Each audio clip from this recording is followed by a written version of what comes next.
संजय पवारांनी उद्धव ठाकरेंची भेट घेतली। यावेळी उद्धव ठाकरेंकडून संजय पवारांना वेट अँड वॉचचा सल्ला देण्यात आला। आपली नाराजी दूर झाली नाही, उद्धव ठाकरेंना चुकीची माहिती दिली जात असल्याचा आरोप संजय पवारांनी केलाय। पक्ष संघटनेत विश्वासात न घेतल्यानं संजय पवार नाराज आहेत। भाजप आमदार बबनराव लोणीकर यांच्या शेतकरी विरोधी वक्तव्यावरून विधानसभेत एकच गदारोळ झाला। लोणीकरांनी माफी मागावी अशी मागणी विरोधकांनी केली, मात्र लोणीकर यांनी आपण शेतकऱ्यांचा अपमान केला नसल्याचं म्हणत सभागृहात घुमजाव केला। त्यामुळे विरोधकांनी आक्रमक पवित्रा घेत सरकारवर निशाणा साधलाय। त्यामुळे सभागृहात 10 मिनिटं तहकूब करण्यात आलं।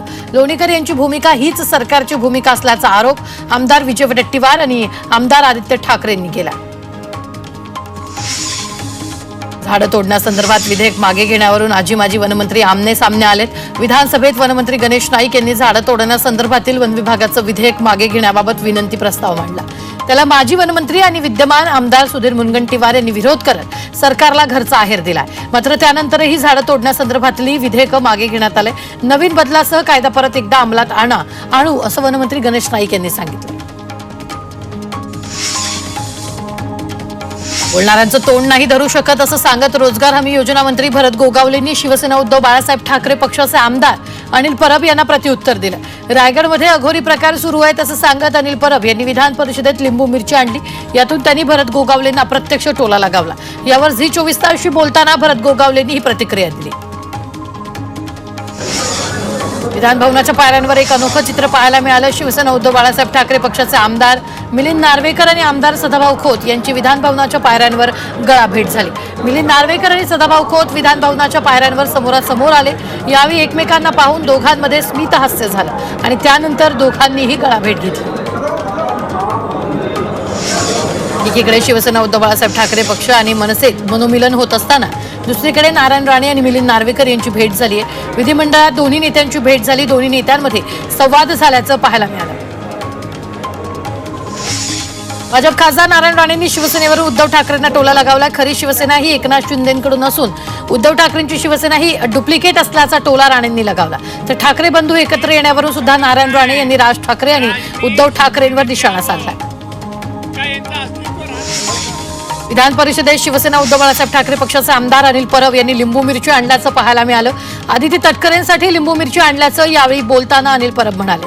रायगडमध्ये अघोरी प्रकार सुरू आहे, त्यातून संरक्षण व्हावं यासाठी आदिती तटकरेंना लिंबू मिरची देत असल्याचं अनिल परब म्हणाले।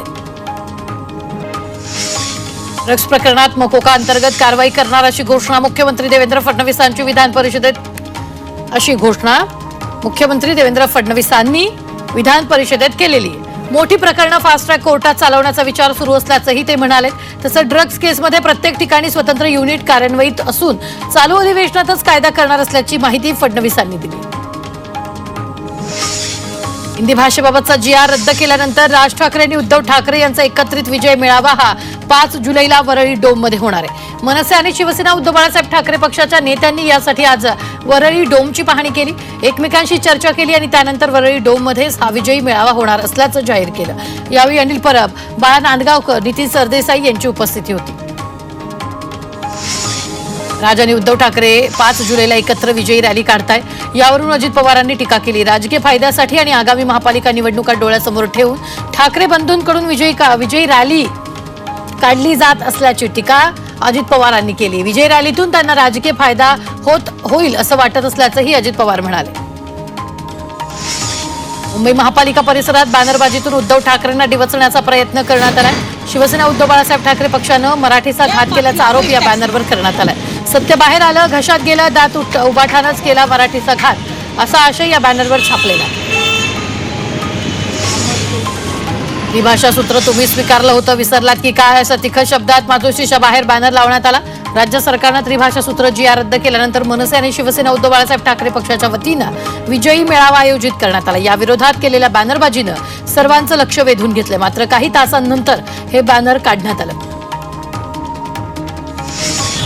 आम्ही गिरगावकर यांच्याकडून मुंबईतील गिरगावात बॅनरबाजी करण्यात आली। ठाकरे बंधू एकत्र यावेत यासाठी साद घालण्यात आली। या बॅनरमधून 5 जुलैच्या मेळाव्याचंही निमंत्रण प्रसिद्ध करण्यात आलं।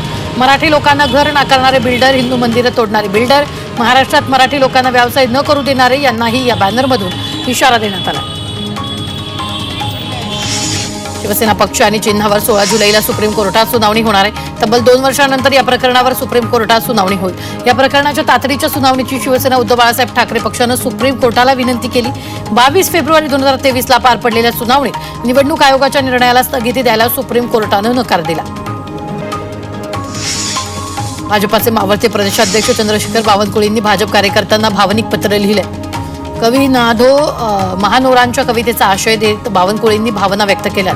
काही चुका झाल्या असल्यास माफ करा असंही म्हणाले. तसं संधी दिल्याबद्दल सर्व वरिष्ठ नेत्यांचे त्यांनी आभार मानले. कल्याण उपकेंद्राच्या नामकरणावरून युवा सेना आणि सिनेट सदस्य आक्रमक झाल्याचं पाहायला मिळालं. मुंबई विद्यापीठाच्या कल्याण उपकेंद्राला धर्मवीर आनंद दिघे यांचं नाव देण्यात यावं या मागणीसाठी युवा सेना आक्रमक झाली आहे. पुढील 2 दिवसात उपकेंद्राला दिघे नाव दिल्यास युवा सेनेकडून नामकरण करण्यात येणार असल्याचा इशारा देण्यात आला. राज्यात 11वीसाठी 2,10,000 विद्यार्थ्यांचे प्रवेश झाले. त्यामध्ये कॅप फेरीत 1,43,000 विद्यार्थ्यांचा प्रवेश झाले. कॅपची प्रथम फेरी 28 जून रोजी घोषित करण्यात आली. मुंबई विद्यापीठाकडून पदवी अभ्यासक्रमाचे 2025-26 या शैक्षणिक वर्षाचं वेळापत्रक जाहीर करण्यात आलं. यामध्ये प्रवेशपूर्व ऑनलाईन नावनोंदणी अंतर्गत आणि लेखी परीक्षा ते निकालाच्या नियोजनाचा समावेश आहे. मुंबईतील अत्यंत लोकप्रिय खाद्यपदार्थ अशी ओळख असलेला वडापाव महागला. एकेकाळी केवळ 5 रुपयात मिळणारा वडापाव आता 25 ते 30 रुपयांना मिळू लागलाय. त्यातच आता रेल्वे स्थानकात मिळणाऱ्या वडापावच्या किमतीतही वाढ झालेली आहे. तर प्रवाशांना वडापावसाठी 13 रुपयांऐवजी आता 18 रुपये मोजावे लागणार आहेत. महावितरणाच्या गो ग्रीन मुळे ग्राहकांना 6 कोटींचा फायदा झालाय. वीज बिलांसाठी कागदाचा वापर बंद करत ईमेल आणि SMS चा पर्याय निवडणाऱ्या ग्राहकांनी गो ग्रीन योजनेमध्ये 5 लाखांचा टप्पा गाठलाय. महापालिकेनं कचरा वाहतुकीसाठी कंत्राटदाराकडून वाहन सेवा घेण्यासाठी निविदा मागवल्या. मात्र या निर्णयाला पालिकेतील कामगार संघटनांनी विरोध केला. कंत्राट रद्द न केल्यास बेमुदत संप करण्याचा इशारा कामगार संघटनांनी दिला. अपुऱ्या मनुष्यबळामुळे महावितरणाच्या बदलापूर ग्रामीण विभागावर प्रचंड ताण येतो. लाखभर लोकसंख्येसाठी अवघे 9 कर्मचारी अशी स्थिती आहे. त्यामुळे वीज वितरणाचा गाडा कसा हाकायचा हाच प्रश्न कर्मचाऱ्यांना आहे. त्यामुळे महावितरणानं कर्मचाऱ्यांची संख्या वाढवण्याची मागणी केली. भिवंडीत रस्त्यावरील खड्ड्यांमुळे नागरिक त्रस्त झाले. तर जकात नाका, कल्याण नाका, दिघे चौक ते वंजार पट्टी या रस्त्याची पावसामुळे बिकट अवस्था झाली. रस्त्यांवरील खड्डे लवकर बुजवा अन्यथा आंदोलन छेडण्यात येणार असल्याचा इशारा स्थानिकांनी दिला. बदलापुरात शिवसेनेनं आक्रोश मोर्चा काढलाय. वारंवार खंडित होणारा वीज पुरवठा तसंच पाण्याच्या समस्यांविरोधात शिवसेना आक्रमक झाली. या विरोधात आंदोलकांनी मडकं फोडून प्रशासनाच्या गलथान कारभाराचा निषेध केला. राज्यातील महिला अत्याचाराशी संबंधित 80,000हून अधिक खटले जिल्हा न्यायालयांमध्ये प्रलंबित आहेत. मुलांवरील अत्याचाराच्या गुन्ह्यांमधील 64,574 खटल्यांची सुनावणी अतिशय संथ आहे. हे खटले निकाली काढण्यास सरकारचं उदासीन धोरण कारणीभूत असल्याची माहिती मिळते. तब्बल 400 कोटींच्या गैरव्यवहाराप्रकरणी गुन्हा दाखल करण्याचे आदेश बोरिवली मॅजिस्ट्रेट कोर्टानं कुरार पोलिसांना दिले. कंपनीचे माजी संचालक रजत झुंझुनवाला आणि चंद्रई झुंझुनवाला यांच्या विरोधात गुन्हा नोंदवण्याचे आदेश देण्यात आले. बांधकाम प्रकल्पासाठी मिळालेला निधी शेल कंपन्यात वळवण्यात आल्याचा आरोप याचिकेत करण्यात आला. पालघरमधील बोईसर रेल्वे स्थानकाजवळ 2 मोबाईलच्या दुकानात चोरी झाली आहे. महिलेचं वेषांतर करून चोरट्यानं मोबाईलच्या दुकानात चोरी केली. या चोरट्यानं 13 मोबाईल लंपास केले. तर या चोरीची घटनाही सीसीटीव्हीत चित्रित झाली. यावर्षी वेळेआधीच मान्सूनचं आगमन आणि मुंबई राज्यात हे आगमन झालंय. जून महिन्याच्या सरासरी इतका पाऊस मुंबईमध्ये पडलाय. तर पावसाळ्याच्या 4 महिन्यात जुलै महिन्यात सर्वाधिक पाऊस पडत असतो. यावर्षी जुलै महिन्यात चांगला पाऊस पडण्याची शक्यता हवामान खात्यानं वर्तवली. मुंबईत दूषित पाण्यामुळे गॅस्ट्रो आणि मलेरिया यांसारख्या आजाराचे प्रमाण झपाट्यानं वाढलंय. मुंबई महापालिकेच्या आरोग्य विभागानं जानेवारी ते जून या 6 महिन्याची आरोग्यविषयक आकडेवारी नुकतीच जाहीर केली असून त्यानुसार पाणीजन्य आणि डासजन्य रोगांचं प्रमाण वाढलंय. कोकणातील रायगड, रत्नागिरी, सिंधुदुर्ग तसंच पुणे, सातारा, कोल्हापूर आणि नाशिकच्या घटमाथ्यावर अतिवृष्टीची नोंद झाली आहे. या भागात ऑरेंज अलर्ट जारी करण्यात आला. पश्चिम आणि मध्य रेल्वेच्या वंदे भारत गाड्यांसाठी आता जोगेश्वरी वाडी बंदरजवळ नवीन रेल्वे डेपो उभारणार आहे. वंदे भारतसाठी डेपो उभारण्याच्या प्रकल्पाचं प्राथमिक काम लवकरच सुरू होईल. या ठिकाणी वंदे भारत ट्रेनची देखभाल दुरुस्त होणार आहे. सुरुवातीला 5 ते 10 गाड्यांची देखभाल होईल. एसटी महामंडळानं तयार केलेल्या ॲपच्या माध्यमातून प्रवाशांना लालपरीचं लोकेशन प्रवाशांच्या मोबाईलवर मिळेल. एसटी तिकिटावर असलेल्या नंबरवरून बस स्टँडवर येण्याची अचूक वेळ समजणार आहे. येत्या 15 ऑगस्टपासून ही सुविधा होईल.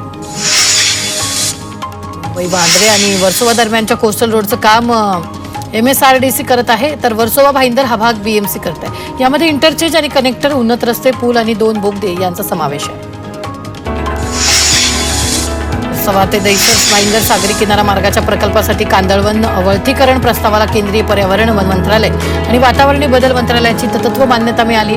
CRZ मंजुरी वन हस्तांतरण प्रस्तावाला तत्त्व मान्यता प्राप्त झाल्यामुळे प्रकल्पाच्या अंमलबजावणीला अंतिम मान्यता मिळवण्यासाठी मुंबई महानगरपालिका आता उच्च न्यायालयाकडे अर्ज करेल.